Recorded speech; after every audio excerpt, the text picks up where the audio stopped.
আমৃত্যু ভালোবাসি তোকে। লেখনীতে সালমা চৌধুরী। পর্ব 11 থেকে 15। প্রতিদিনের মতো আজও খাবার টেবিলে একসাথে খেতে বসেছে সকলে, কিন্তু মেঘের মাথায় আজ অন্য প্ল্যান ঘুরছে। সবার খাওয়া মোটামুটি শেষ, মেঘ ইচ্ছে করেই অল্প অল্প খাচ্ছে। এদিকে মোবাইলে কি যেন চেক করছিল আবির, মোবাইল চেক করেই খাচ্ছিল। আবিরের খাওয়া শেষ, তাই মোবাইল টেবিলের উপর একপাশে রেখে হাত ধুতে উঠে পড়ে। 3-4 কদম যেতেই মেঘ হাত বাড়িয়ে আবির ভাইয়ের মোবাইল হাতে নেয়। তাড়াহুড়োতে হয়তো পাওয়ার বাটনে চাপ দিতে ভুলে গেছে আবির ভাই। হোমপেজ ভেসে আছে। এখানে 2টা হাতের ছবি, একটা বড় হাতের উপর একটা পিচ্ছি হাত। মেঘ 1 সেকেন্ড তাকালো ছবিটার দিকে, কিন্তু এখন ছবি নিয়ে গবেষণা করার সময় না। তাই মেঘ তাড়াতাড়ি ফেসবুকে ঢুকল। ফ্রেন্ড রিকোয়েস্টস অপশনে ঢুকতেই চোখে পড়ল কত ছেলে মেয়ের আইডি। সে খুঁজতে লাগলো গত রাতের নীল জামা পরিহিতাকে। একটু নিচে যেতেই পেয়ে গেল প্রত্যাশিত ব্যক্তির আইডি। 1 সেকেন্ড না ভেবে ব্লকও করে দিল তাকে। তাড়াতাড়ি ফেসবুক থেকে বের হয়ে ফোন রেখে দিল আগের জায়গায়। এবার মেঘ দীর্ঘশ্বাস ফেলল, মনে খুব শান্তি লাগছে এখন। আবির ভাই টেবিলের কাছে এসে মোবাইল নিতে নিতে মেঘের দিকে তাকালো। নিরুদ্বেগ কণ্ঠে বলল, যতক্ষণ সময় খাবার টেবিলে বসে থাকিস ততক্ষণ যদি তুই খাইতি, তাহলে আজকে অঙ্কালের মতো থাকতি না।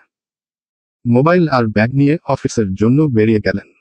এদিকে মেঘ মুচকি হেসে বিড়বিড় করে বলল, আমি তো আপনার জন্যই বসে থাকি। আমি খাবার খেয়ে রুমে যেতে যেতে আপনি বাইক নিয়ে চলে যান, দেখতেই পারি না।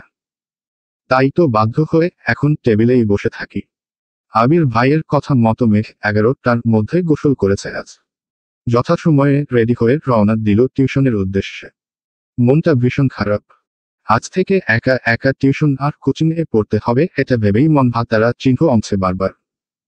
টিউশনে ঢুকতেই বন্যা দেখল। মেঘ, এখানে আয়। মেঘ চোখ গোল গোল করে অবাক চোখে তাকালো, ছুটে গেল বন্যার কাছে। মেঘ, তুই এই সময় টিউশনে কেন? আগের ব্যাচে পড়িসনি? বন্যা, কিভাবে পড়ব? তোর বেস্ট হয়েছি, তোর ভোগান্তি তো আমাকে ভুগতে হবেই। মেঘ, মানে? বন্যা, গতকাল রাতে তানভীর ভাইয়া কল দিয়েছিল আমায়, বলল তোর সাথে আমারও টাইম পাল্টায় দিচ্ছে। আজ থেকে যেন বিকেলে আসি। মেঘ, তাহলে তুই জানাসনি কেন আমায়? আমি পুরো রাস্তা মন খারাপ করে এসেছি। একা একা পড়তে হবে বলে। বন্যা, তোকে কিভাবে জানাবো? তুই তো আবির ভাইয়ের ঘরে ডুবে আছিস। মেঘ কিছুটা লজ্জা পেল। তারপর শব্দে হেসে বলল, জানিস বন্যা, আমার হিজাবটা আবির ভাই কিনে দিচ্ছে। শুধু এটাই না, সর্বমোট 30টা হিজাব কিনে দিয়েছে। শুধু তাই না, দেখ আমার পায়ের নুপুরগুলো। এগুলো আবির ভাই দিয়েছে, তাও আবার নিজের হাতে পরিয়ে দিয়েছেন। দেখ, সুন্দর না? বন্যা কপাল ভাঁজ করে নুপুরগুলো দেখল, তারপর বলল, হ্যাঁ খুব সুন্দর হয়েছে। কিন্তু কাহিনী কি বলতো? ওই ব্যাটার হঠাৎ তোর প্রতি এত মায়া হচ্ছে। তোকে কিছু বলছে কি? মেঘ, হ্যাঁ বলছে। আমি কই যাই না যাই তা পর্যবেক্ষণ করতে নুপুর দিয়েছে। বন্যা হা করে তাকায় আছে। ততক্ষণে স্যার পড়াতে চলে এসেছেন। টিউশন কোচিং শেষে মেঘ বাসার উদ্দেশ্যে চলে গেছে। সন্ধ্যার পর আবার জান্নাত আপু আসবে। পড়ার রিভিশন দিতে হবে। জান্নাত আপু শুক্রবার শনিবার বাদ দিয়ে বাকি 5 দিন পড়ান। জান্নাত আপু খুব ভালো পড়ান, মেঘ ওনার ভক্ত হয়ে গেছে একেবারে। জান্নাত আপু মেঘকে খুব আদর করে, পড়াশোনার পাশাপাশি কিভাবে পড়লে ভালো হবে, রুটিন করা সবকিছুতেই হেল্প করেন। এজন্য মেঘ ইদানিং পড়াশোনাতেও গুরুত্ব বেশি দিচ্ছে। এভাবে কেটে গেল 10-12 দিন। আবিরের সাথে মেঘের প্রতিদিন সকালে খাবার টেবিলে দেখা হয়। মাঝে মাঝে মেঘ আগে আসে, মাঝে মাঝে আবির আগে চলে আসে। তারপরও দেখা তো হয়, এতেই যেন মেঘের মনে সারাদিন প্রশান্তি কাজ করে। আবির বাড়ি ফেরে 11-12টার দিকে। আবিরের বাইকের শব্দ পেলেই মেঘ ছুটে যায় নিজের রুমের বারান্দায়। হেলমেটটা খুলে যখন বাইক থেকে নামে, মেঘ গভীর মনোযোগ দিয়ে দেখে সে দৃশ্য আর গুনগুন করে গান গায়। তারপর বাড়িতে ঢোকার আগ পর্যন্ত যতটুকু সম্ভব তাকিয়ে তাকিয়ে আবির ভাইকে দেখে। আবির ভাই বাড়িতে ঢুকে গেলে হাসি মুখে ঘুমিয়ে পড়ে মেঘ। এটাই যেন মেঘের দৈনিক রুটিন। কেন আবির ভাইকে দেখে, তার কোনো উত্তর নেই অষ্টাদশীর কাছে। আবির ভাই কি শুধুই তার ক্রাশ, নাকি সে আবির ভাইকে ভালোবাসে, এর উত্তর নিজেও খুঁজে পায় না। তবে আবির ভাইকে অসম্ভব ভালো লাগে। আবির ভাইয়ের শীতল চাউনি বারংবার অষ্টাদশীর হৃদতারা চিহ্ন আয়তা চুতারা চিহ্ন নবী চুতারা চিহ্ন ন করে। আবির ভাই অষ্টাদশীর মন মস্তিষ্ক জোরে বিচরণ করছে। 10-12 দিন পর সকালবেলা আবির জুসের গ্লাস হাতে নিয়ে দু চুমুক খেল কিনা। আলী আহমদ খান বলে উঠলেন, আবির তোকে একটু চট্টগ্রাম যেতে হবে। আবির তৎক্ষণাৎ বিষুম খেল। তানভীর তাড়াতাড়ি উঠে ভাইয়ের মাথায় ফু দিচ্ছে। রান্নাঘর থেকে ছুটে এসেছেন মালিহা খান। এদিকে মেঘ অসহায়ের মতো তাকিয়ে আছে আবির ভাইয়ের দিকে। কিছুক্ষণ পর আবির স্বাভাবিক হয়ে বলল, আমি চট্টগ্রাম গিয়ে কি করব? আলী আহমদ খান স্বাভাবিকভাবেই বললেন, আমাদের কোম্পানিতে কিছু সমস্যা হচ্ছে, কিছু ডিলার ঝামেলা করতেছে শুনলাম। তোর কাকামনিকে সিলেট যেতে হবে। কোম্পানির সিইও হিসেবে এখন দায়িত্ব তোর উপরেই পড়ে। তুই কথা বললেই আশা করি সমাধান হবে।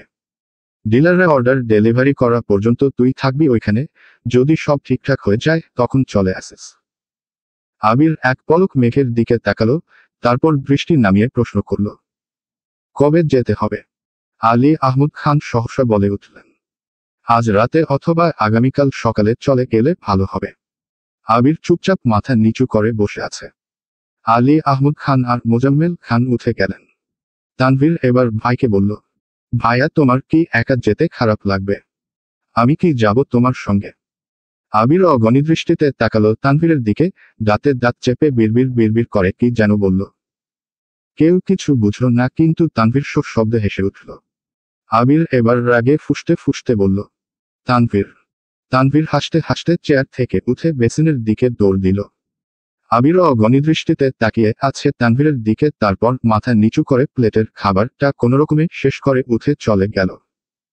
এদিকে মেঘ, মিম আর আদি বসে আছে। আদি আর মিম প্ল্যান করছে আবির ভাইয়াকে বলবে কক্সবাজার গেলে ওদের জন্য খেলনা, সাজুনি, শামুক নিয়ে আসতে। মেঘ নিশ্চুপ বসে খাচ্ছে। আবির ভাইকে দেখার জন্যই এখন সে প্রতিদিন ফজরের সময় ঘুম থেকে উঠে রাতে ঘুমানোর আগেও আবির ভাইকে দেখে ঘুমায়। আবির ভাই চট্টগ্রাম চলে গেলে ও থাকবে কিভাবে? মিম হঠাৎ ডেকে উঠল, আপু ভাইয়াকে তুমি কি আনতে বলবা? মিমের ডাকে ধ্যান ভাঙল মেঘের, একটু হাসার চেষ্টা করল, তারপর কোমল কণ্ঠে বলল, আমার কিছু লাগবে না। সারাদিন কেটে গেল, মেঘ নিজের মতো কোচিং, টিউশন শেষ করে আসছে।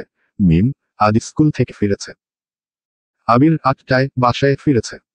ততক্ষণে জান্নাত আপু পড়িয়ে চলে গেছেন। মেঘ বই খাতা নিয়ে নিজের রুমে চলে গেছে। রাত 10টার দিকে চট্টগ্রামের উদ্দেশ্যে বেরিয়ে যাবে আবির। রুমে গিয়ে শাওয়ার শেষ করে একেবারে রেডি হয়ে রুম থেকে বের হলো আবির। মেঘের রুমের দরজার সামনে এসে থামল। দরজা ধাক্কা দিল আস্তে করে। মেঘ বিছানায় উপুর হয়ে শুয়ে আছে। পাশে বই খাতা পড়ে আছে, ফ্যানের বাতাসে পৃষ্ঠাগুলো উঠছে। জান্নাত আপু যাওয়ার পরই রুমে এসে শুয়েছিল। আবির আস্তে করে ডাকল, মেঘ। কোনো সাড়া নেই। তাই রুমের ভিতরে ঢুকলো আবির। শান্ত পায়ে এগিয়ে গেল মেঘের কাছে। মেঘের মুখের একপাশ বিছানায় লেপ্টে আছে। ফ্যানের বাতাসে চুলগুলো এলোমেলো হয়ে উঠছে, ছোট চুলগুলো বারবার মুখে চাপটে পড়ছে, লাইটের আলোয় অপর গালটা চিকচিক করছে। আবির বিছানার এক পাশে বসল, কিছুক্ষণ সূক্ষ্ম দৃষ্টিতে পরখ করল অষ্টাদশীকে। তারপর গালে হাত রেখে মুখ থেকে ছোট চুলগুলোকে সরিয়ে দিল। 2-1 মাথায় হাত বুলিয়ে দিয়ে চুপচাপ রুম থেকে বেরিয়ে ব্যাগ নিয়ে নিচে চলে আসলো। মিম আর আদি খুব করে বলল, ভাইয়া কক্সবাজার যেও প্লিজ, চাটনি নিয়ে এসো, খেলনা, শামুক আর অনেক কিছুর আবদার করলো ভাইয়ের কাছে। উত্তরে আবির শুধু বলল, সময় পেলে যাব। খেয়ে 10টা নাগাদ বেরিয়ে গেছে আবির। ইকবাল খান আগামীকাল সকাল 8টায় সিলেট যাবেন। আবিরের বাবার কোম্পানি ঢাকার বাহিরে 3টা শাখা আছে, চট্টগ্রাম, সিলেট এবং রাজশাহী। ইকবাল খানকে বেশিরভাগ সময় বিভিন্ন জায়গাতে দৌড়াদৌড়ি করতে হয়। কখনো চট্টগ্রাম, কখনো রাজশাহী, কখনো সিলেট, বাকি সময় বাড়িতে থাকলে হেড অফিসে থাকেন। একই সাথে 2 শাখাতে যেতে হলে কখনো কখনো মোজাম্মেল খানকেও যেতে হয়। তবে আলী আহমদ খান এখন আর ঢাকার বাহিরে যান না। আবির আশাতে উনি চাইছেন আবির সব দায়িত্ব বুঝে নেক। রাত 11টায় মিম এসে ডাকছে, আপু উঠো, খাবে না? মেঘ ঘুমুঘুম চোখে তাকায় মিমের দিকে। মিম আবার বলে, 11টা বাজে, তুমি কখন খাবে? আম্মু, বড় আম্মু সবাই বসে আছে তোমার জন্য। আমিও খাইনি, আসো। 11টা শুনেই মেঘের ঘুম উধাও হয়ে গেছে। সহসা মনটা খারাপ হলো। চিন্তিত স্বরে বলল, আবির ভাই কি চলে গেছে? মিম হাসি মুখে বলছে, হ্যাঁ, ভাইয়া তো 10টার আগেই চলে গেছে। আমি আর আদি বলে দিছি আমাদের জন্য খেলনা, গিফট, চাটনি নিয়ে আসতে, তোমার জন্যও আনতে বলেছি। ভাইয়া বলেছে সময় পেলে যাবে কক্সবাজার। মেঘের মনটা চুতারা চিহ্ন নবী চূর্ণ হয়ে গেছে। মনে মনে ভাবছে, কেন যে শুইতে গেলাম, না ঘুমালে তো আবির ভাইকে দেখতে পারতাম। আমি ঘুমিয়েছিলাম তাতে কি, আবির ভাই কি আমায় বলে যেতে পারতো না? মিম আবার ডাকল, আপু আসো, খেতে চাই। মেঘ কঠিন স্বরে বলল, আমার খিদা নেই, খাবো না। তুই খেয়ে নে। ওদের বল খেয়ে নিতে, আমি ঘুমাবো। আর লাইটটা অফ করে দিয়ে যা। মিম মন খারাপ করে চুপচাপ লাইট অফ করে চলে গেল। এদিকে মেঘ ফুপিয়ে ফুপিয়ে কাতারা চিহ্ন দোছে।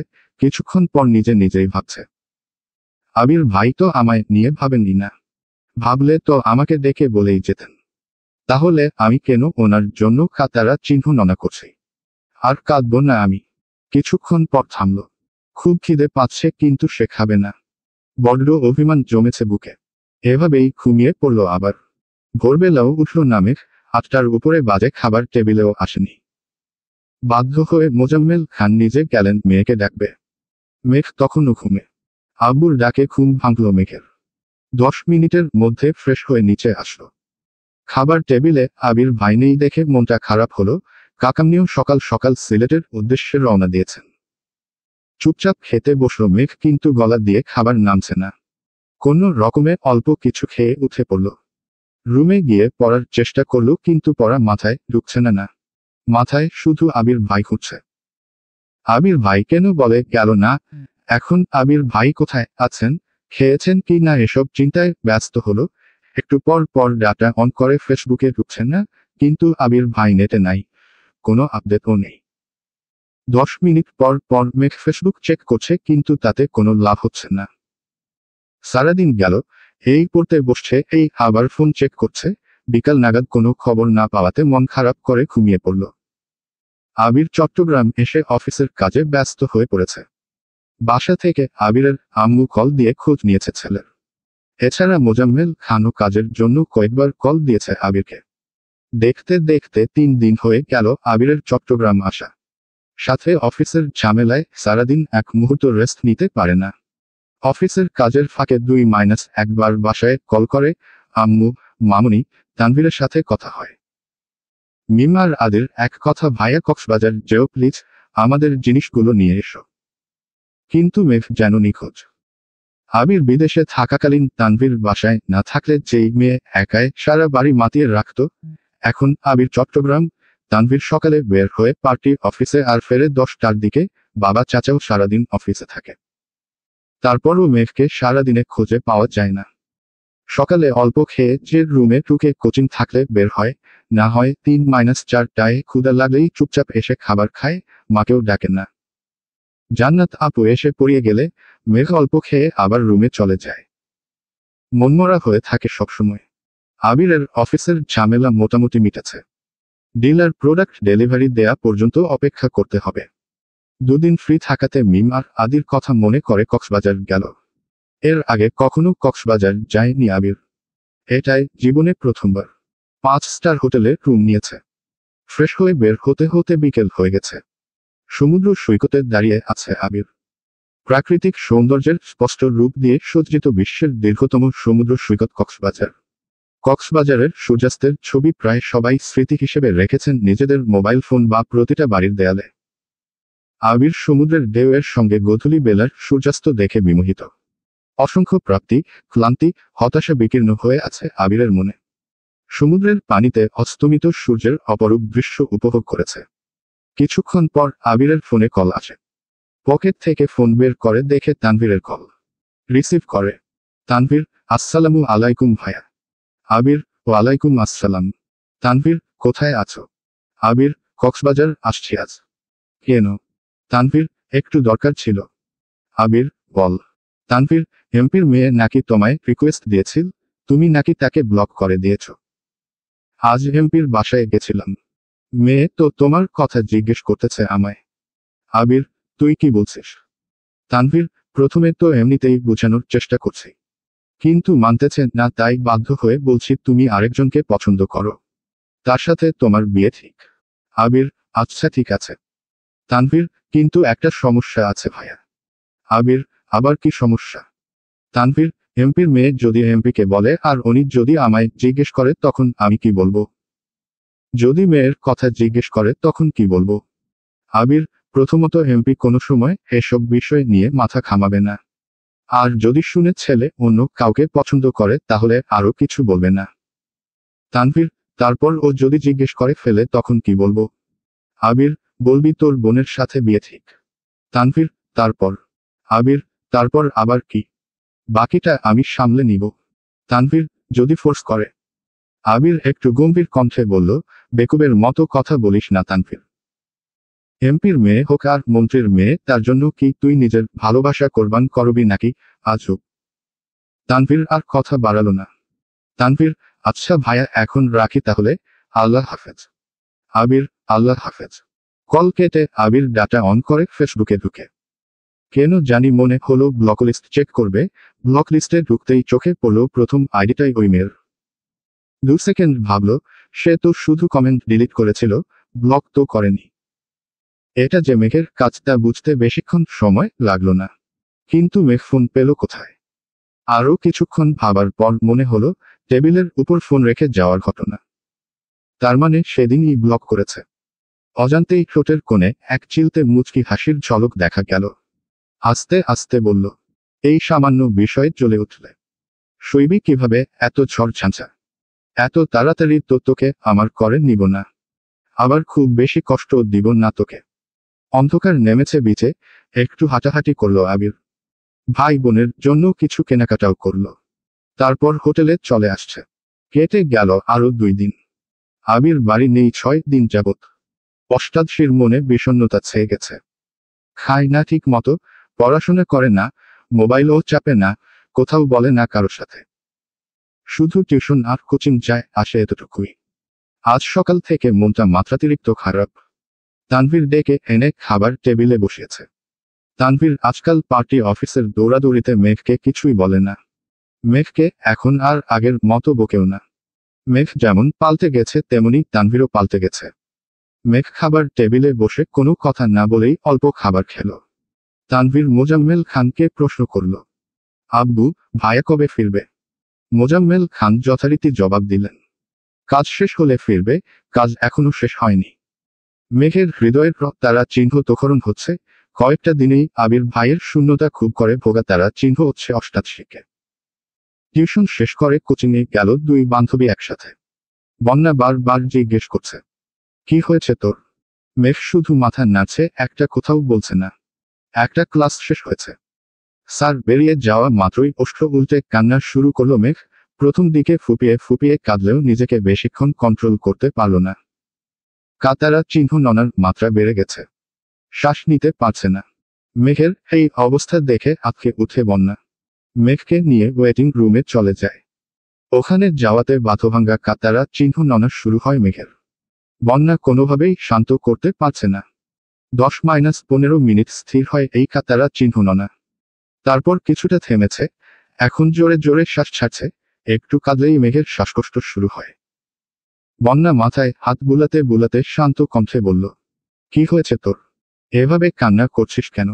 মেঘ ফুপিয়ে ফুপিয়ে উত্তর দিল, আমার খুব কাতারা চিহ্ন ননা পাচ্ছে। বন্যা ভ্রু কুঁচকে বলল, কাতারা চিহ্ন ননা পাচ্ছে তা তো দেখতেই পাচ্ছি, কিন্তু কেন কান্না পাচ্ছে সেটা বল। মেঘের গম্ভীর জবাব, জানি না। বন্যা নিজেকে কন্ট্রোল করে আবার প্রশ্ন করল, রেজাল্ট নিয়ে চিন্তা করছিস?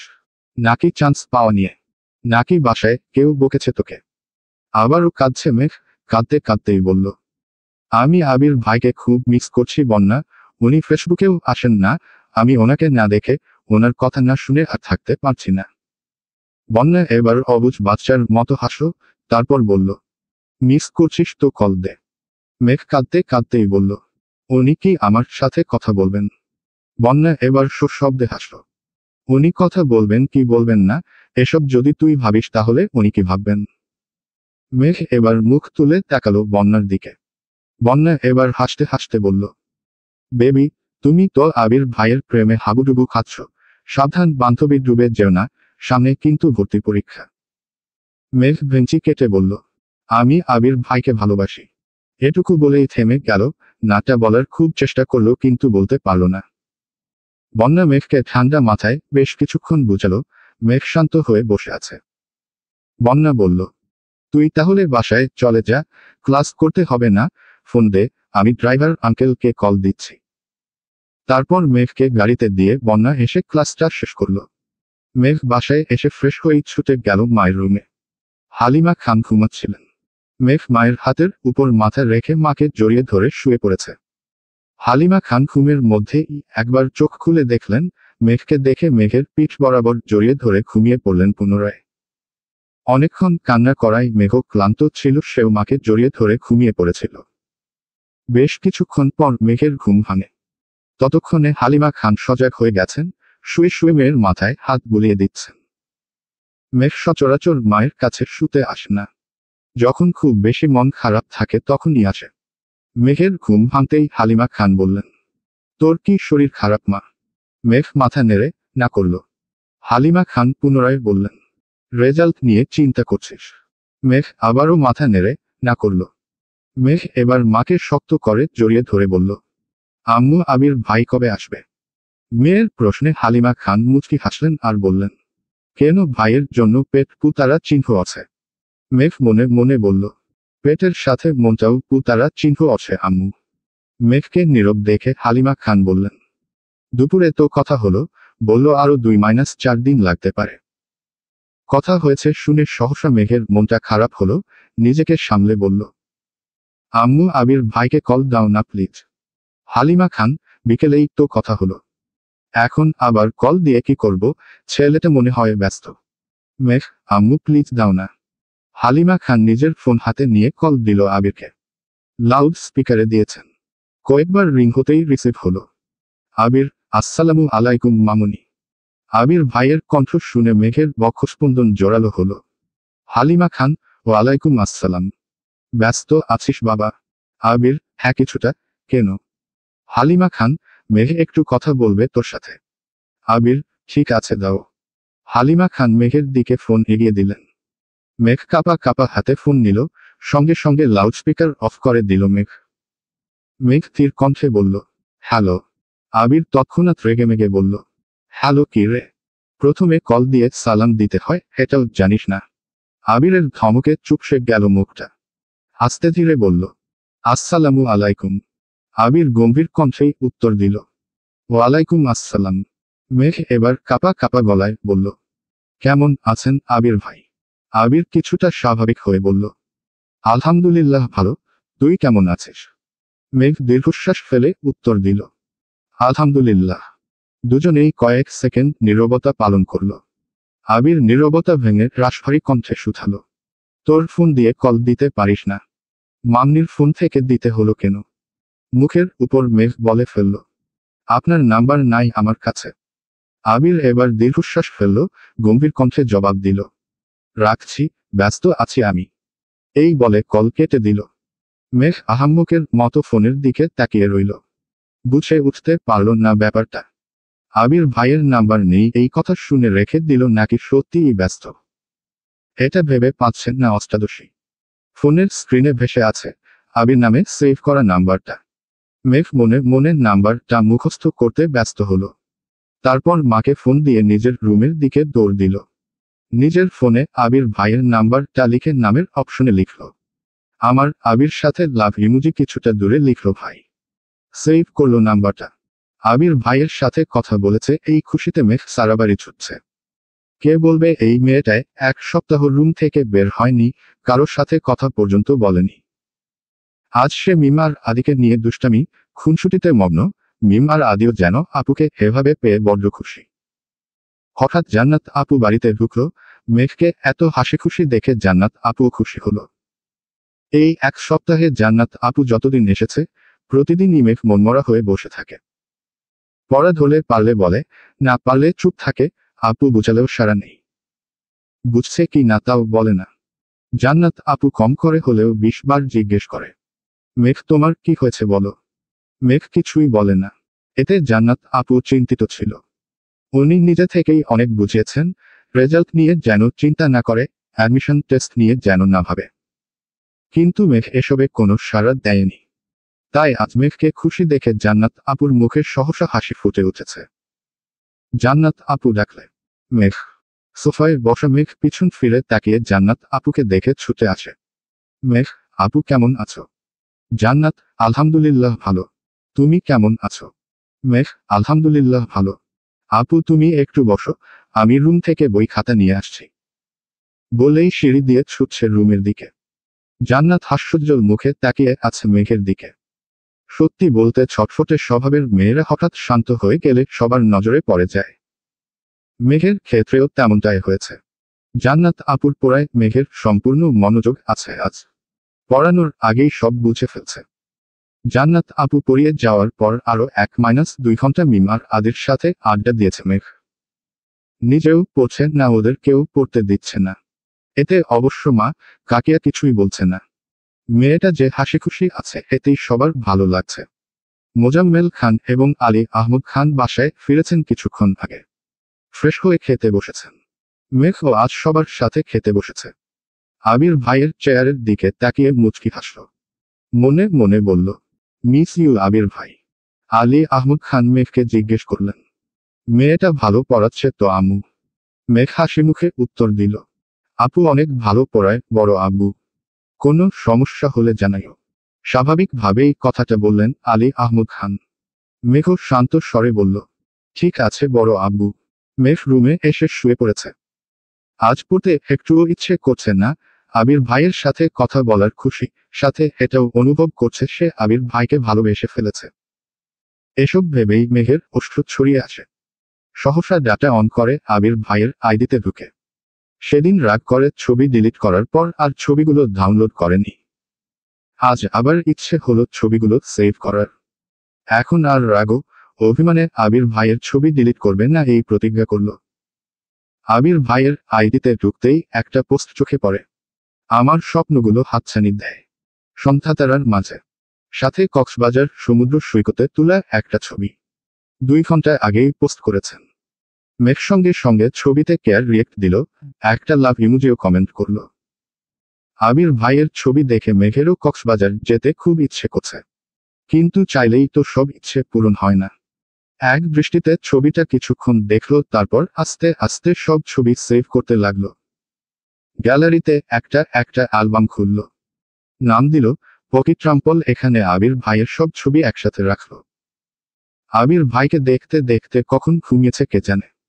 কেটে গেল আরো 2-3 দিন। মেঘ নিজের রুটিন মতো খায়, গোসল করে, ঘুমায়, পড়াশোনা করে। মাঝখানে 5/7 দিন একদমই পড়াশোনা করেনি। এই গ্যাপটাও এখন ফিল আপ করছে। ক্লান্ত লাগলেই আবির ভাইয়ের ছবি দেখে। আজ কোচিং, টিউশন কিছু নেই। তাই দুপুরে খেয়ে ঘুমিয়েছে মেঘ।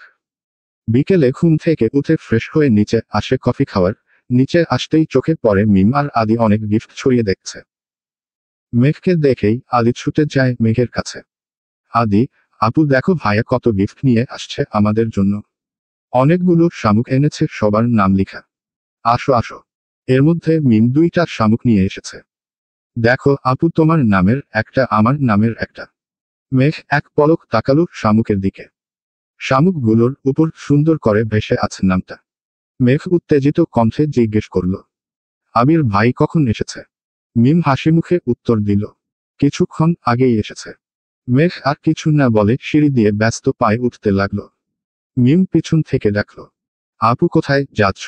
আরো গিফট আনছে ভাইয়া, আসো দেখে যাও। মেঘ গলা উঁচু করে বলল, একটু পরে আসছি। খুটোপুটি করে উঠে অন্তহীন ছুটে আবির ভাইয়ের রুমের দিকে, ঠিক দরজার সামনে এসে থামে।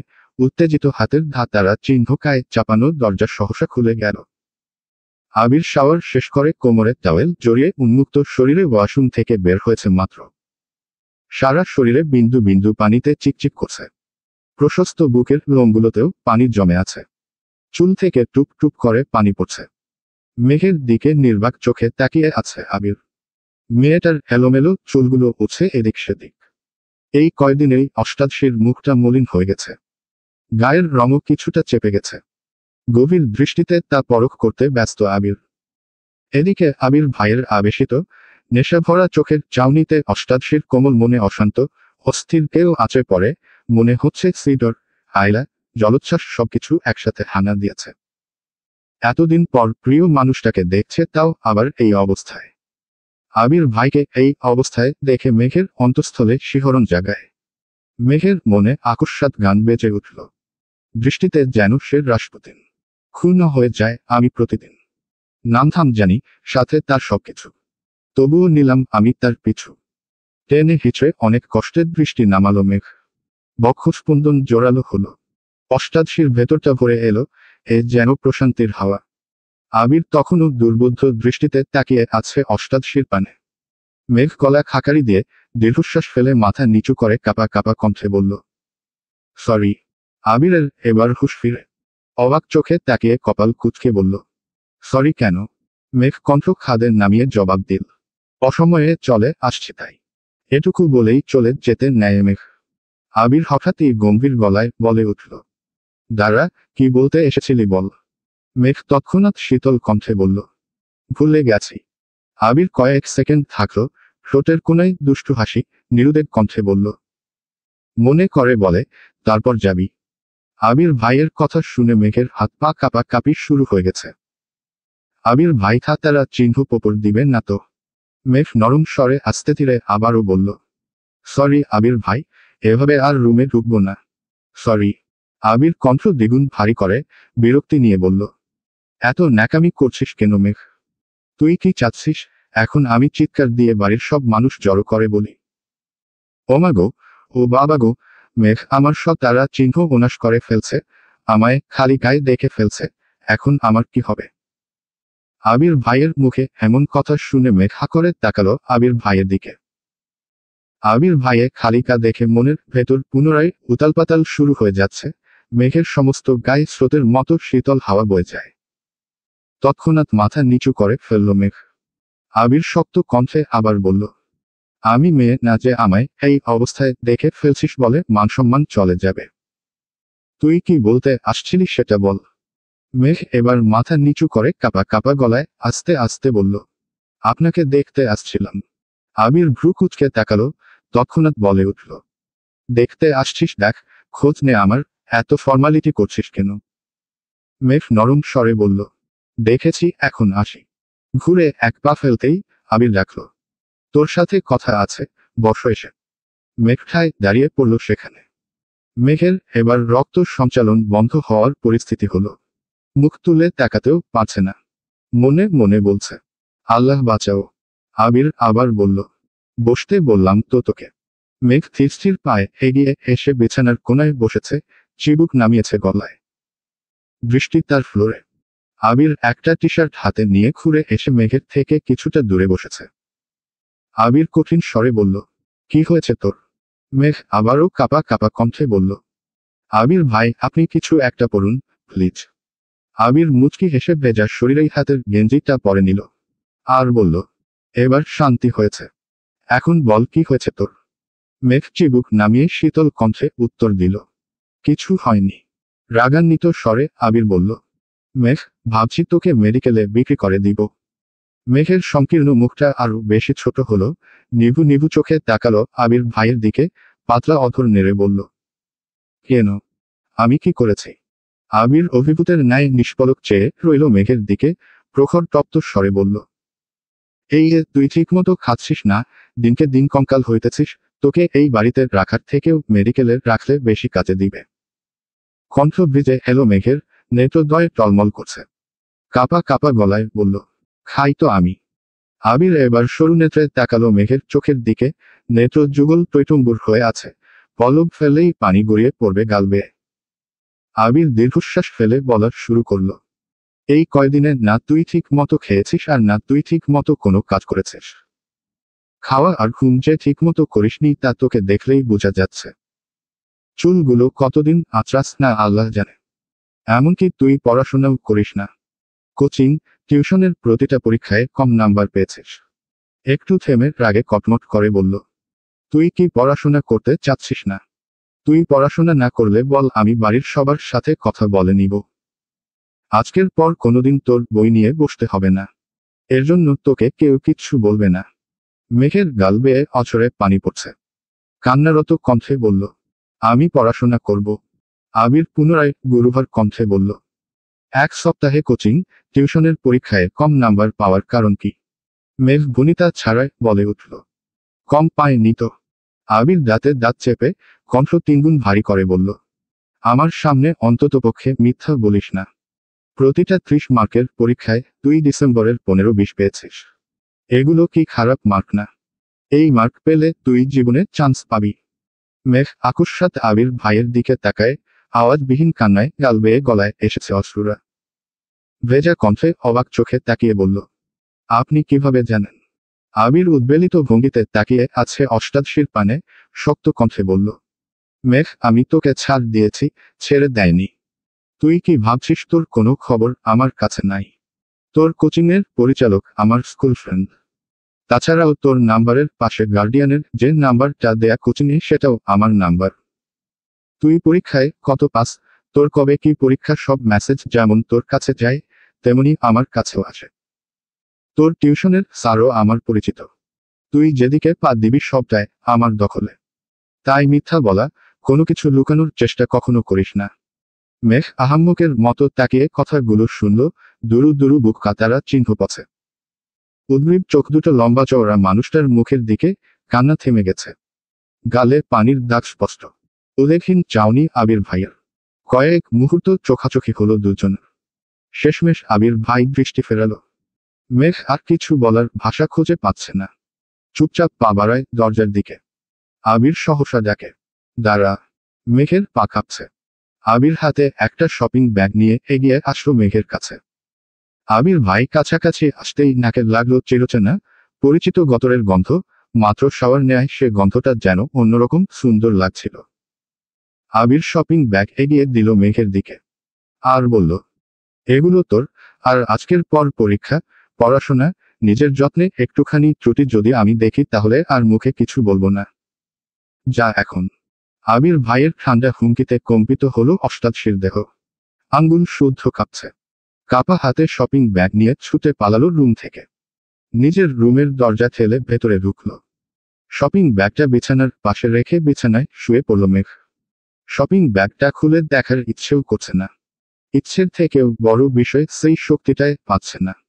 বিছানায় শুয়ে চোখ বন্ধ করতেই চোখের সামনে ভেসে উঠল আবির ভাইয়ের সেই উন্মুক্ত দেহ, গায়ে চিকচিক করতে থাকা বিন্দু বিন্দু পানি, সেই ধারালো চাউনি। অষ্টাদশীর হৃদয়ে লাগছে বসন্তের হাওয়া। হৃৎপিণ্ডের কম্পনের মাত্রা এতটাই তীব্র যা সহ্য করতে না পেরে মেঘ ডানহাত দিয়ে চেপে ধরেছে। কিন্তু তাতেও যেন কম্পন থামছে না। সহসা চোখ মেলে তাকালো মেঘ। চোখের সামনে থেকে যেন আবির ভাই সরছেই না। চোখ বন্ধ করলেও আবির ভাইকে দেখছে, চোখ মেলে তাকালেও আবির ভাইকেই দেখছে, আর বারবার মাথায় আসছে আবির ভাইয়ের বলা কথাগুলো। মেঘ, তোকে ছাড় দিয়েছি, ছেড়ে দেয়নি। আবার মনে হচ্ছে তুই যেদিকে পা দিবি সবটাই আমার দখলে। এসব ভেবেই বারবার কেঁপে উঠছে অষ্টাদশীর সাথে এক অন্যরকম অনুভূতি কাজ করছে। প্রতিটা মেয়েই চাই তার প্রিয়জন তাকে আগলে রাখুন, চোখে চোখে রাখুক, তেমনি মেঘের কাছে আবির ভাইও প্রিয় মানুষ। আবির ভাই যদি বোনের নজরেও দেখে তারপরও তে মেঘকে নিয়ে ভাবে, এটা ভেবেই মানসিক শান্তি পাচ্ছে মেয়েটা। এভাবে চলল 30 মিনিটের উপরে, তারপর ঘুমের দেশে তলিয়ে গেল মেঘ। উঠল ঠিক সন্ধে নামার আগে। ফ্রেশ হয়ে এসে তৎক্ষণাৎ শপিং ব্যাগটা টেনে আনলো নিজের কাছে। শপিং ব্যাগটা উল্টে সবগুলো জিনিস বিছানার উপর ফেলল। অনেক ছোট ছোট জিনিস এলোমেলো হয়ে পড়ে আছে বিছানার উপর। কম করে হলেও 15-20টা হাতের ব্রেসলেট, মুক্তার মালা, কানের দুলের সংখ্যা অগণিত। দেখে মনে হচ্ছে উনি বেছে দেখার সময় পাননি। যা পেয়েছেন সব নিয়ে নিয়েছেন। বড় একটা শামুকে লেখা মাই পুরসুট, আর একটা শামুকে লেখা #মাহদিবা_খান_মেঘ। এছাড়াও অসংখ্য ছোট ছোট শামুক, একটা কাচের বয়মও ভরা, যার সবগুলোই আবির নিজের হাতে কুড়িয়ে এনেছে। এগুলো বাদের আরো যা যা সাজার জিনিস ছিল, খাবার জিনিস যেগুলোর টেস্ট ভালো, এগুলো দিয়েছে মেঘকে। মেঘ বিস্ময়কর চোখে তাকিয়ে দেখছে সবগুলো জিনিস। প্রিয় মানুষের নাম অথবা প্রিয়জনের কণ্ঠ যেখানে আকাশ সম মন খারাপ দূর করতে সক্ষম, সেখানে তার দেয়া সামান্যতম উপহারও অমূল্য সম্পদ। আবির ভাই যে তার কথা ভেবে আলাদাভাবে জিনিসগুলো এনেছেন, এতেই যেন অষ্টাদশী খুশিতে আত্মহারা হয়ে গেছে। একটা মুক্তার মালা গলায় পড়ল, দুহাতে দুটা ব্রেসলেট, কানেও দুল পড়ল এক সেট। ঠোঁটে হালকা গোলাপি কালার লিপস্টিকও দিয়েছে। উত্তেজিত পায়ে বাহিরে বের হলো নিজের রুম থেকে। সিঁড়ি দিয়ে নামতে যাবে তখনই চোখ পড়ে আবির ভাই উঠতেছে সিঁড়ি দিয়ে। হয়তো কোথাও গিয়েছিলেন। মেঘ সিঁড়ি দিয়ে আর নামে নিঠায় দাঁড়িয়ে আছে সেখানে। বুকের ভেতর ধুকপুক করছে। আবির ভাই কাছাকাছি আসতেই উত্তেজিত কণ্ঠে বলে উঠল, আবির ভাই, আমাকে কেমন লাগছে? আবির সিঁড়ি থেকে চোখ তুলে মেঘের দিকে তাকালো, কয়েক সেকেন্ড পর চোখ নামিয়ে বলল, ভালো। এমন ভাবলেশীন উত্তরে মেঘের উত্তেজনা মিলিয়ে গেছে, মলিন হয়ে গেল মুখটা, তবুও কিছুটা স্বাভাবিক স্বরে বলল, থ্যাংক ইউ আবির ভাই। আবির নিজের মতো রুমের দিকে চলে যায়। মেঘ কিছুক্ষণ এখানেই দাঁড়িয়ে থাকে আর মনে মনে বলে, সুন্দর লাগছে বললে কি আপনার জাত চলে যেত? হিতারা চিহ্ন টলার একটা। মেঘ কিছুক্ষণ দাঁড়িয়ে মনে মনে আবির ভাইকে খুব করে বকল। তারপর মন শান্ত করে সিঁড়ি দিয়ে নেমে চলে গেল মিমের রুমে। মিম এখনো নিচেই আছে, 2-3 দিনের মধ্যে উপরের রুমে চলে আসবে। মেঘ মিমের রুমের দরজায় দাঁড়াতেই মিম চোখ তুলে তাকালো। মেঘকে দেখে উত্তে তারা চিহ্ন জনায় চোখ বড় বড় করে তাকালো, সহসা উঠে হেলো কাছে। মিম, আপু মাশাআল্লাহ, তোমাকে অনেক সুন্দর লাগছে। মুক্তার মালাতে তোমার মুখটা চকচক করছে। মেঘ দাঁত বের করে হাসল। মিম তৎক্ষণাৎ ড্রেসিং টেবিলের ড্রয়ার থেকে শপিং ব্যাগ বের করে মেঘের হাতে দিল। মেঘ জিনিসগুলো বের না করেই দেখার চেষ্টা করল, মিমের জন্য আনার জিনিস মেঘের 3 ভাগের 1 ভাগ হবে। মেঘ স্বাভাবিক কণ্ঠে বলল, সবগুলো সুন্দর হয়েছে। তুই এক সেট পর, তারপর আমরা ছবি তুলবনে। মিম ও হাসি মুখে রাজি হয়ে গেল। মিম হালকা সাজুগুজু করে নিল। তারপর দুই বোন সোফায় বসে ছবি তোলায় ব্যস্ত হলো। ওদের হাসির শব্দ শুনে আদিও রুম থেকে ছুটে এসেছে। আদিকে সহ 3 ভাই বোন বেশ কিছু ছবি তুলল, তারপর ছবি দেখে খুনসুটি করতে লাগলো, কাকে কোন ছবিতে কেমন লাগছে এসব নিয়ে। আবির সিঁড়ি দিয়ে ব্যস্ত পায়ে নামছে। মেঘের চোখে পড়তেই আকস্মাৎ হাসি থেমে গেল মেঘের। মাথা নিচু করে বিড়বিড় করে বলল, তোরা রুমে গিয়ে পড়তে বসো, আমিও রুমে চলে যাই। আবির দ্রুত পায়ে হেঁটে ডাইনিং টেবিলের কাছে এসে মাকে জিজ্ঞেস করল, আম্মু, রান্না হয়েছে? মালিহা খান, হ্যাঁ রান্না শেষের দিকে। খেতে দিব তোকে? আবির, হ্যাঁ। ওইদিকে মেঘ চুপি চুপি সিঁড়ি দিয়ে উঠতে থাকে। বিকেলেই আবির ভাই পড়া নিয়ে কথা শুনাইছে। এখনো আড্ডা দিচ্ছে দেখলে নিশ্চিত মা তারা চিহ্ন দিবে। এই তারা চিহ্ন অয়ের রুমে যেতে নেয় মেঘ। 4-5টা সিঁড়ি উঠল কিনা আকস্মাৎ আবির ডেকে উঠল, মেঘ, এদিকে আয়। আবির ভাইয়ের কথায় থমকে দাঁড়ায় মেঘ, মনে মনে আল্লাহ আল্লাহ করছে। ধীরগতিতে নিচে নেমে ডাইনিং টেবিলের কাছে আসলো। আবির পকেট হাত দিয়ে টেবিলে হালকা ধাক্কা দিয়ে দাঁড়িয়ে আছে। দাঁড়ানোর স্টাইল দেখে মেঘ পুরাই ফিদা। অষ্টাদশীর মনের ভেতর ধুকপুক শুরু হয়েছে। মাথা নিচু করে দাঁড়ালো মেঘ। আবির গম্ভীর কণ্ঠে বলল, খেতে বসো। মেঘ ভয়ে ভয়ে তাকিয়ে নরম স্বরে বলল, খিদে নেই, পরে। এতটুকু বলতেই চোখ পড়ল আবির ভাইয়ের চোখের দিকে। চোখ রাঙিয়ে তাকিয়ে আছে। মেঘের হাত পা কাঁপতে শুরু করেছে। আর কিছু বলার সাহস করল না। চুপচাপ চেয়ার টেনে বসে পড়ল। আবিরও এবার টেবিল ঘুরে নিজের চেয়ার টেনে বসল। মেঘ মাথা নিচু করে চুপচাপ বসে আছে। আবির একবার মেঘের দিকে তাকাচ্ছে, আবার ঘাড় ঘুরিয়ে রান্নাঘরে দেখছে। মালিহা খান আর হালিমা খান টেবিলে খাবার রাখতে ব্যস্ত হলো। আবির একটা প্লেটে ভাত দিয়ে এগিয়ে দিল মেঘের দিকে। ছোট করে বলল, নে খা। মেঘ কোমল হাতে প্লেট ধরতে হাত বাড়ায়, কিন্তু হাত পায়ের সাথে শরীরের কাঁপাকাঁপির তীব্রতায় প্লেট পড়ে যেতে নেয়। আবির ছেড়ে দিতে নিয়েও মেঘের অবস্থায় আবার প্লেট ধরতে ব্যস্ত হলো। রাগান্বিত কণ্ঠে বলল, তোর শরীরে কতটুকু শক্তি বুঝো এখন? হাত বাড়িয়ে মেঘের সামনে প্লেট রেখে নিজে খাওয়াতে মনোযোগ দিল। আবির ভাইয়ের কথায় মেঘ মাথা নিচু করে ছোট করে ভেঙচি কাটল, আর বিড়বিড় করে বলল, আপনি সামনে আসলেই তো আমার সব শক্তি বিলীন হয়ে যায়। আমি কি করব? আবির তীক্ষ্ণ দৃষ্টিতে তাকালো মেঘের দিকে, কণ্ঠ দ্বিগুণ ভারী করে বলল, তুই কি ভাত খাবি? নাকি তারা চিহ্ন পপর খাবি? মেঘ আবির ভাইয়ের কথায় আটকে উঠে আস্তে আস্তে খাওয়া শুরু করে। মেঘের এই ধীরস্থির গতিতে খাওয়া দেখে আবির বেশ কয়েকবার তীক্ষ্ণ দৃষ্টিতে তাকিয়েছে, কিন্তু কিছু বলছে না। নিজের খাওয়া শেষ করে বেসিন থেকে হাত ধুয়ে এসে পুনরায় চেয়ারে বসল। মেঘ তখনও আস্তে আস্তে খাচ্ছিল, কিন্তু আবির ভাইয়ের আবার বসা দেখে বুকটা কেঁপে উঠে খাওয়ার গতিটা কিছুটা বাড়িয়ে দিয়েছে। আবির বিস্ময়কর চোখে তাকিয়ে আছে অষ্টাদশীর দিকে। গলায় মুক্তার মালাতে জ্বলজ্বল করছে মুখটা। খুব মনোযোগ দিয়ে দেখছে মেঘের খাওয়া। মেঘ এক প্রকার নাকে মুখে খাবার শেষ করছে, কিন্তু শেষ হওয়ার আগেই আবির ভাই আবারও প্লেটে খাবার দিল। মেঘ থাপ্প তারা চিহ্ন অরের ভয়ে বলতে চেয়েও কিছু বলতে পারছে না। বাধ্য মেয়ের মতো চুপ করে খাচ্ছে। এদিকে আবির মেঘের দিকে তাকিয়ে মুচকি মুচকি হাসছে। হালিমা খান আর মালিহা খান রান্নাঘরে কাজ করছিলেন, কিন্তু আবিরের এমন কর্মকাণ্ডে তারাও যেন খুশি হয়েছেন। মেঘ বাড়ির কারো কথা শুনে না। বড় আব্বুর সামনে একটু সম্মানার্থে লক্ষ্মী মেয়ের মতো থাকে। তাছাড়া বাবা মা, কাকানি, কাকিয়া কারো কথাই শুনে না। তানভীর এত বছর ধর তারা চিহ্ন মুখে একটু আধটু খাওয়াতো, কিন্তু সারাদিন মুখ ভোতা করে রাখত। তানভীর সারাদিন শেষের রাতের বেলা বোনের জন্য এটা সেটা কিনে এনে বোনের রাগ ভাঙাত। এত বছর পর আবির যেন দ্বিতীয় ব্যক্তি, যে মেঘকে তারা চিহ্ন করে জোরো করে খাওয়ায়, আর মেঘও যেন বাধ্য মেয়ের মতো সবকিছু মেনে নেয়। তানভীর ভাইয়ের সামনে তেজ দেখালেও আবির ভাইয়ের সামনে মেঘ একেবারে নিশ্চল হয়ে যায়। মেঘের দুর্দশা দেখে মালিহা খান রান্নাঘর থেকেই বলছেন, মেয়েটাকে ছেড়ে দে বাবা, আর খেতে পারছে না তো। আবির গম্ভীর কণ্ঠে বলল, ও যদি ঠিকমতো খেত তাহলে আমার এভাবে বসে থেকে ওকে খাওয়াতে হতো না। কেউ আর কোনো কথা বলল না। মেঘ চুপচাপ খাওয়া শেষ করল। মেঘের খাওয়া শেষ হওয়া মাত্রই আবির উঠে বের হয়ে গেল বাড়ি থেকে। মেঘ নিষ্পলক তাকিয়ে রইল কিছুক্ষণ দরজার দিকে। তারপর উঠে নিজের রুমে চলে গেল। একটু রেস্ট নিয়ে পড়তে বসল। রাত 12টার উপরে বাজে। মেঘ পড়তেছে, কিন্তু আবির ভাই এখনো আসছে না। চিন্তা লাগছে মেঘের। বারবার উঠে বারান্দায় যাচ্ছে মেঘ। তানভীর ইদানিং খাওয়া দাওয়া বাদ দিয়ে কাজ করছে। মনোনয়নের ফলাফল ঘোষণা করবে আগামীকাল। কারো চোখে ঘুম নেই। দল থেকে মনোনয়ন পেয়ে গেলে আলহামদুলিল্লাহ, তারপর প্রচারণা চালাতে হবে। তারা কোনোভাবেই আজ রাতে তানভীরকে ছাড়ছিল না। গোপন মিটিং চলছে এমপির বাড়িতে। রাজনৈতিক মিটিং মিছিল থেকে ভাইকে আনতে বাধ্য হয়ে আবিরকেই যেতে হলো। এমপির বাড়ির হলরুমে মিটিং চলছিল। আবির এমপির বাড়ির সামনে বাইক থামিয়ে হলরুমের দিকে যেতে নিলেই পথ আটকে দাঁড়ায় এমপির মেয়ে।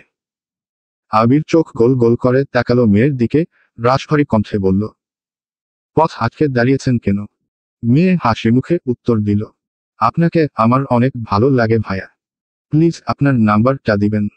আবির কণ্ঠ দ্বিগুণ ভারী করে বলল, আপনাকে তানভীর বলেনি আমি একজনকে ভালোবাসি? মেয়ে এই কথা পাত্তায় দিল না। হাসতে হাসতে উত্তর দিল, আমি তো তানভীর ভাইয়ের কথা বিশ্বাস করিনি। উনি আমার সাথে মজা করছেন। আবির গম্ভীর কণ্ঠে বলল, তানভীর সত্যি কথা বলেছে।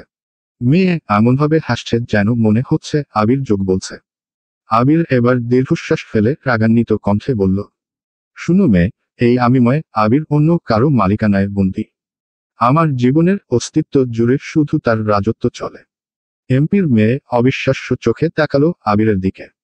কোমল কণ্ঠে বলল, আপনি সত্যি সত্যি কাউকে পছন্দ করেন? আবির সহসা বলে উঠল, সে আমার পছন্দ বা ভালো লাগা নয়, সে আমার ভালোবাসা। আমি আমৃত্যু ভালোবাসব তাকে। মেয়েটার চোখ টলমল করছে। এটা দেখে আবির এবার বিরক্তি নিয়ে বলল, শুনো, আমি শুধুই তোমার মোহ। দুদিন পর সব মোহ কেটে যাবে। আর যে সত্যি সত্যি তোমার জন্য আসবে সে তোমাকে কখনো অজুহাত দিবে না। তার কাছে তোমার প্রায়োরিটি থাকবে সবার প্রথমে। যেমন আমার কাছে সর্বোচ্চ প্রায়োরিটি আমার প্রেয়সীর।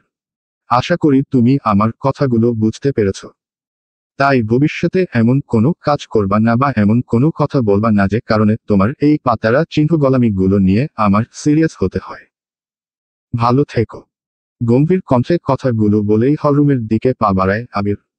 পিছন থেকে এমপির মেয়ে ডেকে উঠল, সরি ভাইয়া, আর কখনো এমন হবে না। প্লিজ আব্বুকে কিছু বলবেন না, প্লিজ। আবির মুচকি হাসল।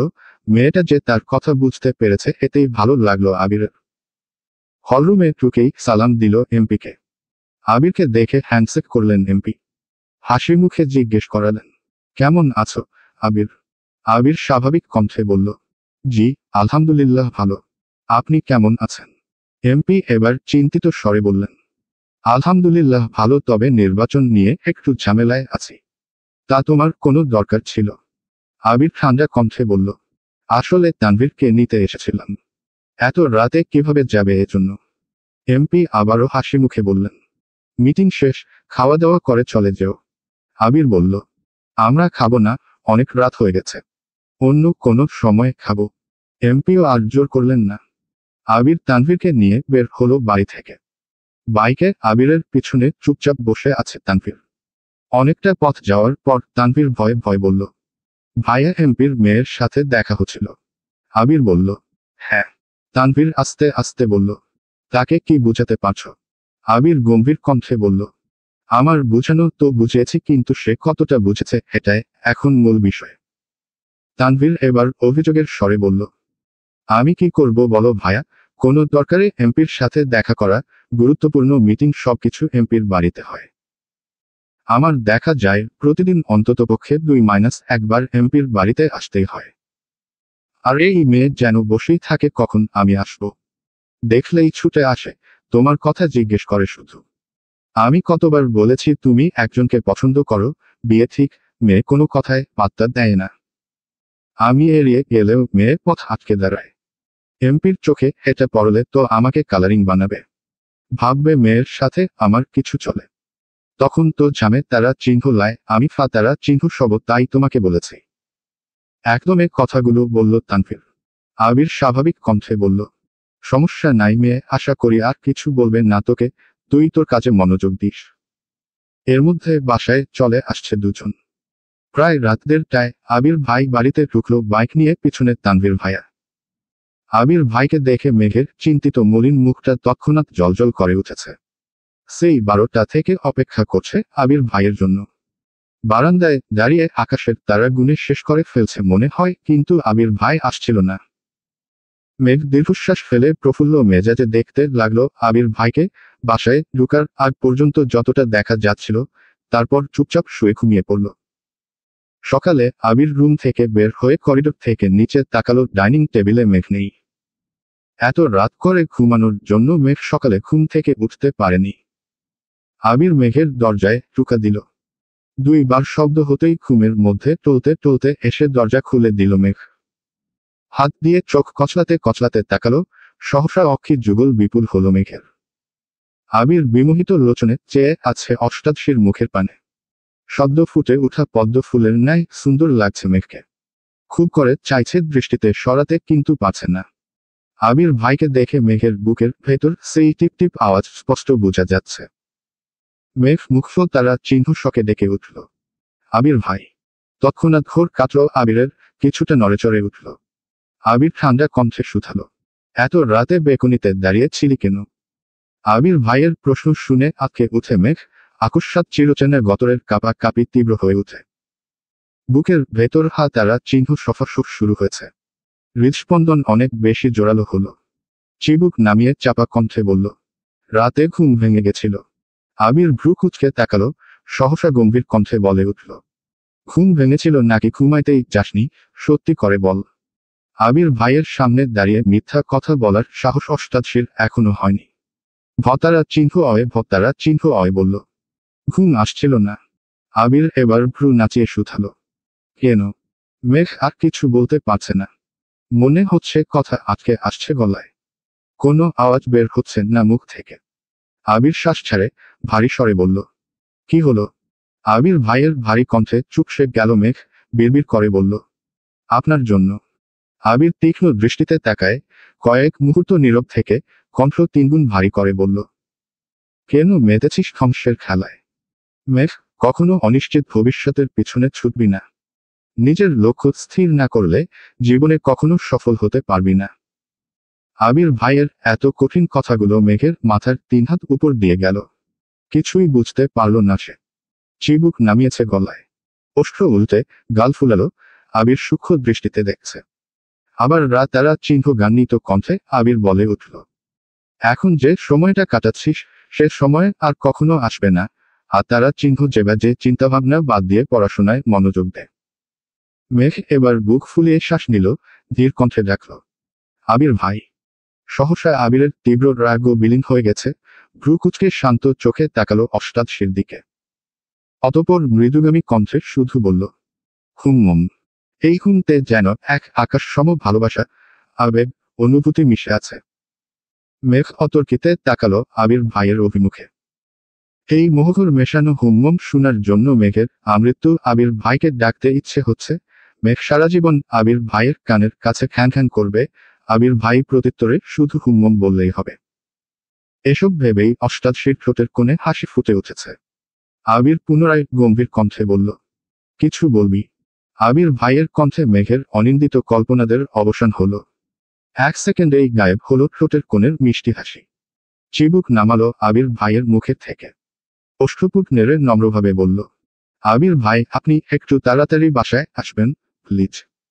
আকস্মাৎ কথাটা বলে ফেলল মেঘ, কিন্তু এরপরই শুরু হলো কাঁপাকাঁপি, বুকের ধুকপুকানি বেড়ে যাচ্ছে। আল্লাহ জানেন আবির ভাই তারা চিহ্ন পপরিয়ে দেন কিনা। সহসা দুহাত নিজের দুগালে রাখল মেঘ। আবির ধমক দিতে নিয়ে মেঘের এমন কাণ্ডে কপাল কুচকালো, ঢুক গিলে রাগ গিলে সহসা চাপা কণ্ঠে বলল, কেন? অষ্টাদশী গালে হাত রেখে কাঁপা কাঁপা কণ্ঠে বলল, আপনি বাসায় না ফিরলে আমার ঘুম আসে না।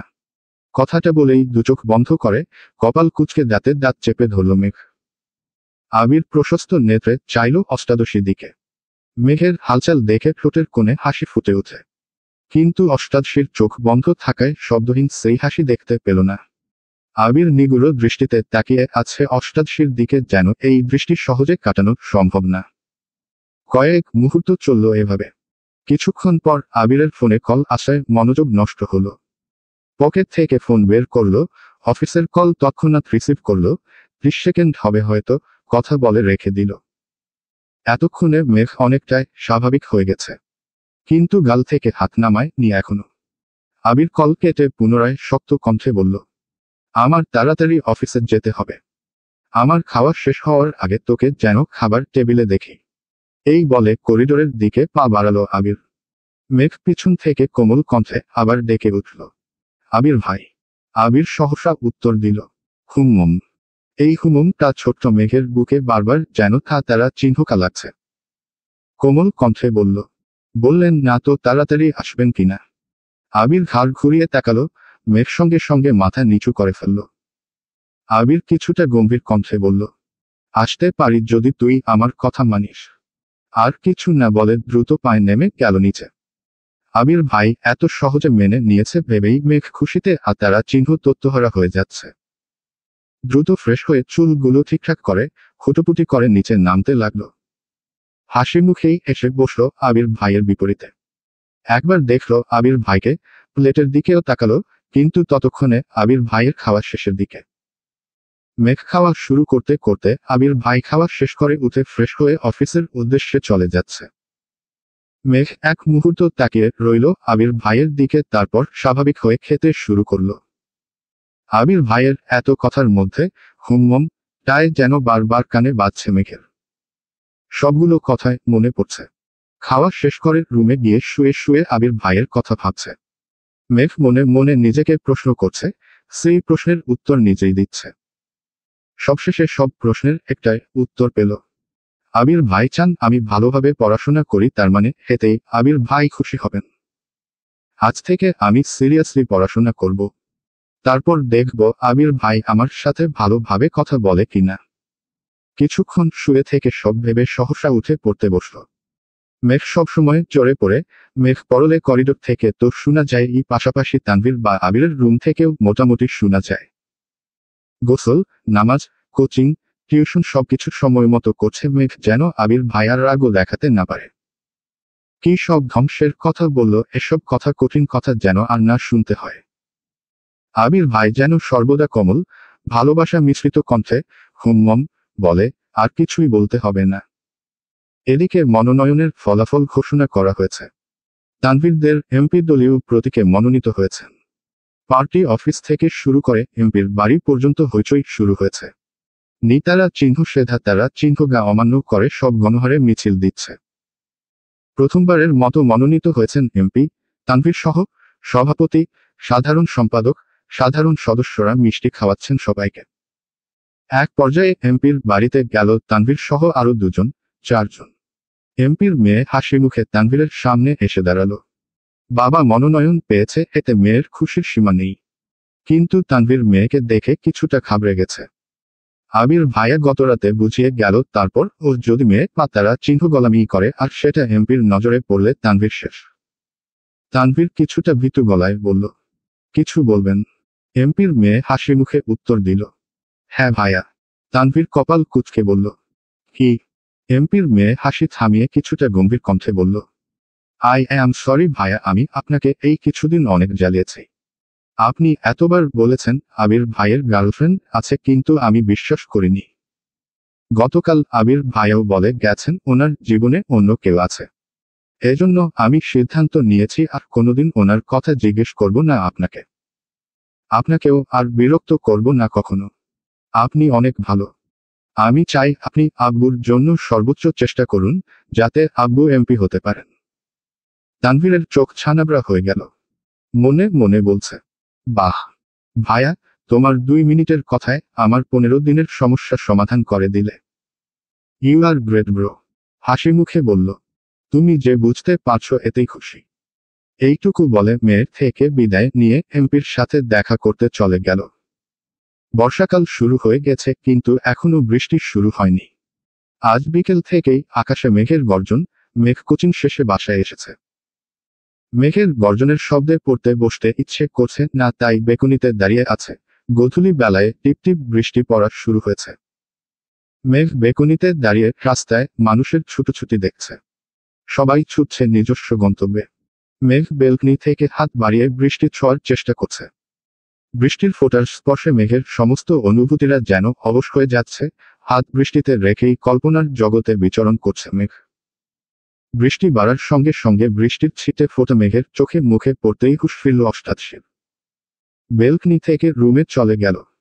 টাওয়েল দিয়ে হাত মুখ মুছে বিছানায় বসল। মোবাইলের ডাটা অন করতেই একটা নোটিফিকেশন আসছে। ফেসবুকে ঢুকতেই সামনে আসলো আবির ভাইয়ের পোস্ট। অফিসের বেলকনি থেকে তোলা হাতের ছবি। ফোটায় ফোটায় বৃষ্টির পানি জমে আছে হাতে। সাথে বৃষ্টি নিয়ে সুন্দর একটা ক্যাপশনও দিয়েছেন। মেঘ মনোযোগ দিয়ে ছবিটা দেখছে। অনুভূতিরা যেন নাড়াচাড়া দিয়ে উঠেছে মনের ভিতর। আবির ভাইও বৃষ্টিতে হাত ভিজিয়েছে। তার মানে আবির ভাইয়েরও বৃষ্টি ভালো লাগে। ভাবতেই লাজুক হাসল মেঘ। নিজের ভালো লাগাগুলো যদি ভালোবাসার মানুষের সাথে মিলে যায় তাহলে আর কি লাগে। সন্ধ্যার পর ঘন্টা 2 পড়াশোনা করল মেঘ। বৃষ্টি বেশি থাকার কারণে জান্নাত আপু আসবেন না বলেছেন। বাড়ির কর্তারা বাড়ি ফিরে এসেছেন সেই বৃষ্টির শুরুর দিকে। গাড়িতে চলাচল করায় বৃষ্টি ছুতেই পারেননি ওনাদের। তানভীর ও হৈহল্লা করে বাড়ি ফিরেছে ঘণ্টাখানেক আগে। আকলিমা খান ডাকছেন সবাইকে খাবার খাওয়ার জন্য। মেঘ নেমেই একবার দেখল ডাইনিং টেবিলের দিকে। আবির ভাই এখনো ফিরেননি, বাকি সবাই আছেন। মেঘ পা বাড়ালো টেবিলের দিকে, তখনই কাকভেজা হয়ে ফিরেছে আবির। মাথা থেকে পা পর্যন্ত ভিজে একাকার অবস্থা। মেঘ চেয়ারের হাতল ধরে দাঁড়িয়ে পড়ল। আবিরের এই অবস্থা দেখে মোজাম্মেল খান বলে উঠলেন, কি রে, এই বৃষ্টির মধ্যে আসতে গেলি কেন? বৃষ্টি কমলে আসতে পারতি। আবির চুল ছাড়তে ছাড়তে উত্তর দিল, অফিসে বসে থাকতে ইচ্ছে করছিল না। সিঁড়ির দিকে যাচ্ছে। মালিহা খান ডেকে বললেন, তুই কি এখন খাবি নাকি পরে খাবি বাবা? আবির সিঁড়ি দিয়ে উঠতে উঠতে উত্তর দিল, 5 মিনিটে আসছি আমি। 5 মিনিটের মধ্যে ফ্রেশ হয়ে একটা হালকা গোলাপি রঙের শর্ট হাতের টি শার্ট সাথে কালো ট্রাউজার পরে নিচে নামল। ততক্ষণে মোজাম্মেল খান, আলী আহমদ খান চলে গেছেন। তানভীরের খাওয়াও শেষের দিকে। আবির চেয়ার টেনে বসতে নিলে মেঘের নজর পড়ে আবির ভাইয়ের দিকে। এই প্রথমবার আবির ভাই শর্ট হাতের টি শার্ট পরেছে, তাও আবার সাদা কালো রং বাদে। মেঘ শব্দহীন হেসে উঠল। দৃষ্টি তার আবির ভাইতে নিবন্ধ। আবির বসে বলল, কনগ্রাচুলেশন। মেঘের দৃষ্টি এবার তানভীর ভাইয়ার দিকে যায়। তানভীর ভাইয়া খুশিতে গদগদ হয়ে উত্তর দিল, ধন্যবাদ ভাইয়া। আবির এবার কিছুটা চিন্তিত স্বরে বলল, ওই বিষয়টা কি সমাধান হয়েছে? এবারও তানভীর হাসি মুখে জবাব দিল, জি ভাইয়া, আমার কাছেও মাফ চেয়েছে। মেঘ মনোযোগ দিয়ে দুই ভাইয়ের কথোপকথন শুনছিল, সহসা উত্তেজিত কণ্ঠে বলে উঠল, কি হয়েছে?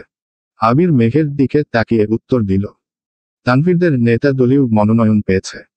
মেঘও এবার খুশি মনে ভাইকে অভিনন্দন জানায়, সাথে মিম আর আদিও অভিনন্দন জানায়। মিম মজার ছলেই বলে উঠল, ভাইয়া আমাদের ট্রিট দিবা না? তানভীর বলল, কি ট্রিট চাস বল? মেঘ তৎক্ষণাৎ উত্তর দিল, এখন ট্রিট লাগবে না, জিতলে পরে বড় করে ট্রিট খাবো। তানভীর বলল, ঠিক আছে, আজকে তাহলে আমার পক্ষ থেকে তোদের নুডলস ট্রিট দিব রাত 10টায়। মিম বলে উঠল, তুমি রান্না করবা ভাইয়া? তানভীর দাঁত বের করে হাসল আর বলল, হ্যাঁ, আমি রান্না করব, সাথে ভাইয়া থাকবে। আবির আকস্মাৎ কপাল কুঁচকে ঠাট্টা স্বরে জবাব দিল, ঈশ্বর, তুই ট্রিট দিবি, আমি কেন হেল্প করব? আনন্দ যেমন তুই করে আসছিস, এখন কষ্টটাও তোকেই করতে হবে। তানভীর ভ্রু গুটিয়ে এক পলক তাকালো ভাইয়ার দিকে, তারপর বলল, ঠিক আছে, ঠিক আছে, আমিই করব। তোমাদের আমার রুমে দাওয়াত রাত 10টায়। মেঘ, মিম আর আদি একসাথে বলে উঠে, ইয়াহু! তানভীর আতকে উঠে বলে, এই থামো থামো, চুপ কর তোরা। বড় আব্বু আর আব্বু শুনলে সব আনন্দ মাটি চাপা দিয়ে দিবে। তিনজনই থেমে গেল। তানভীর খাওয়া শেষ করে উঠে গেল। মেঘ খাচ্ছে, সাথে আবির ভাইকেও একটু পর পর দেখছে। কয়েকবার দেখার পর হঠাৎ আবির চোখ তুলে তাকাতেই চোখাচোখি হলো দুজন। মেঘ তখনও শান্ত চোখে তাকিয়ে আছে। মেঘের চাউনি দেখে আবির কপাল কুঁচকালো, কিন্তু মেঘের সেদিকে নজর নেই। মিম আর আদি খাচ্ছে, তাই আবির কোনো কথা না বলে টানা 2-3 ভ্রু নাচালো। এতক্ষণে মেঘের আবেশ কাটে। লাজুক হেসে মাথা নিচু করে ফেলে। মেঘ মাথা নিচু করেই খাবার শেষ করল। রুমে গিয়ে আবারও পড়তে বসল মেঘ। আবির খাওয়া শেষ করে কিছুক্ষণ মামুনি আর কাকিয়ার সাথে গল্প করল। এত রাতে বাড়ি ফেরায় তাদের সাথে ঠিকমতো কথাই হয় না ছেলেটার। গল্প শেষে নিজের রুমে যাওয়ার পথে কানে ভেসে আসে মেঘের পড়ার শব্দ। মুচকি হেসে রুমে চলে গেল। রাত 10টার পর তানভীরের রুমের সামনে হাজির হলো মেঘ। বিছানার উপর বসে আছে মিম আর আদি। তানভীর খাবার পরিবেশন করছে। মেঘ টুকতে নিলেই তানভীর বলে উঠে, বনু বসার আগে ভাইয়াকে একটু ডেকে আসবি প্লিজ। আর হ্যাঁ, জোরে ডাকিস না, আব্বুর কানে গেলে খবর আছে আমার। মেঘ মলিন হাসল।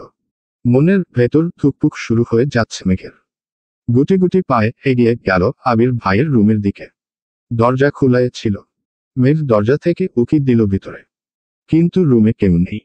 ধীর পায়ে ভিতরে ঢুকে বেলকনির দিকে পা বাড়ালো মেঘ। আবির ভাই গ্রিলে হাত রেখে তাকিয়ে আছে আকাশের পানে।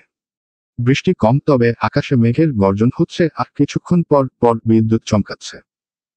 মেঘের খুব ইচ্ছে করছে আবির ভাইয়ের পাশে দাঁড়িয়ে বৃষ্টি উপভোগ করবে। তাই চুপচাপ আবির ভাইয়ের পাশে দাঁড়িয়ে পড়েছে। একটু পর পর বিদ্যুৎ চমকানো দেখে আতকে উঠছে মেঘ। দিনের বেলা বৃষ্টি তার যতই পছন্দ হোক না কেন, রাতের বেলা বৃষ্টি হলে মেঘ কখনো বেকুনিতে বের হয় না। শব্দের মাত্রা তীব্র হলে কানে আঙুল দিয়ে ঘুমায়। আজ সাহস করে রাত 10টায় আবির ভাইয়ের পাশে তো দাঁড়িয়েছে, কিন্তু বিদ্যুৎ চমকানো দেখে বারবার বুক কাঁপছে অষ্টাৎসে। আবির তখনও দুর্বোধ্য দৃষ্টিতে চেয়ে আছে অসীম দূরত্বে। সহসা বলে উঠল, মনে জোর নেই তাহলে এখানে দাঁড়িয়ে আছিস কেন? মেঘ আবির ভাইয়ের দিকে তাকালো, কিন্তু আবির ভাইয়ের অভিব্যক্তি বোঝা গেল না। তাকিয়ে আছে আকাশের পানে। মেঘ ভাবছে আবির ভাইয়ের কি সব দিকে চোখ আছে। মেঘ আস্তে আস্তে বলল, ভাইয়া ডাকতে বলছে আপনাকে। আবির স্বাভাবিক কণ্ঠে বলল, তুই যা, আমি আসছি। মেঘ রুমে ঢুকতে নিতেই ঠাট্টার শব্দ হয়, সাথে বিদ্যুৎ চলে যাওয়ায় চিৎকার দিয়ে উঠল। আবির 2 কদম এগিয়ে সহসা মেঘের হাত চাপতে ধরে বলে, কি হয়েছে? ভয় পাইছিস? আবির পুনরায় বলল, তুই ভিতরে ঢুক, আমি আছি, ভয় পাইস না। মেঘ 2 হাতে আঁকড়ে ধরল আবির ভাইয়ের হাত, গুটি গুটি পায়ে ভেতরে ঢুকল। আবির এক হাতে বিছানার উপর থেকে ফোনটা নিয়ে ফ্ল্যাশ জ্বালালো। মেঘ তখনও শক্ত করে ধরে আছে আবির ভাইয়ের হাত। ফোনের আলোতে স্পষ্ট দেখা যাচ্ছে মেঘের ভক্তারা চিহ্ন আর তো মুখমণ্ডল, কপাল কুঁচকে চোখ বন্ধ করে রেখেছে। আবির কোমল কণ্ঠে বলল, কিছু হয়নি, তাকা। মেঘ আস্তে আস্তে চোখ পিটপিট করে তাকালো। চোখ পড়ল আবির ভাইয়ের হাতের দিকে। দুহাতে খামছে ধরে আছে আবির ভাইয়ের হাত। তৎক্ষণাৎ ছেড়ে দিল হাত। ততক্ষণে বিদ্যুৎ চলে এসেছে। মেঘ আর আবির ভাইয়ের দিকে তাকালো না, ছুটে চলে গেল রুম থেকে। ধীর পায়ে ঢুকলো তানভীর ভাইয়ের রুমে। বিছানার এক কোণায় বসে পড়ল মাথা নিচু করে। 1 মিনিটের মধ্যে আবির ও রুমে ঢুকলো। তানভীর সবাইকে খাবার দিতে ব্যস্ত হলো। নুডলস, চা, বিস্কুট, সাথে মুড়ি মাখিয়েছে। আবির তানভীরের দিকে তাকিয়ে ঠাট্টার স্বরে বলল, বাহ, এত আয়োজন, সাবাস। তানভীর হাসি মুখে বলল, খেতে ভালো না হলে কেউ অভিযোগ করবা না। সবাই খাওয়া শুরু করলো। মেঘের গলা শুকিয়ে কাঠ হয়ে গেছে, কোনোভাবেই খেতে পারছে না। কোনোরকমে চোখ তুলে তাকালো আবির ভাইয়ের হাতের দিকে, দেখার চেষ্টা করলো খামচিটা কতটা লেগেছে। আবির ভাই হাত ঘুরাতেই চোখে পড়ল সেই দাগ। 3 আঙুলের নখের চাপে চামড়া কেটে রক্ত জমাট বেঁধে গেছে। মেঘ আবির ভাইয়ের হাতের অবস্থা দেখে ভ্রু কুঁচকাল। টলমল করছে চোখ, নিজের প্রতি খুব রাগ হচ্ছে, বারবার দীর্ঘশ্বাস ফেলছে। আদি আবির ভাইয়ের হাত দেখে চিৎকার দিয়ে উঠল, ভাইয়া তোমার হাতে কি হয়েছে? সবার নজর পড়ল আবিরের হাতের দিকে। আবির এক পলক দেখল মেঘকে, তারপর স্বাভাবিক কণ্ঠে বলল, কিছু হয়নি। কোথায় লেগে কেটে গেছে?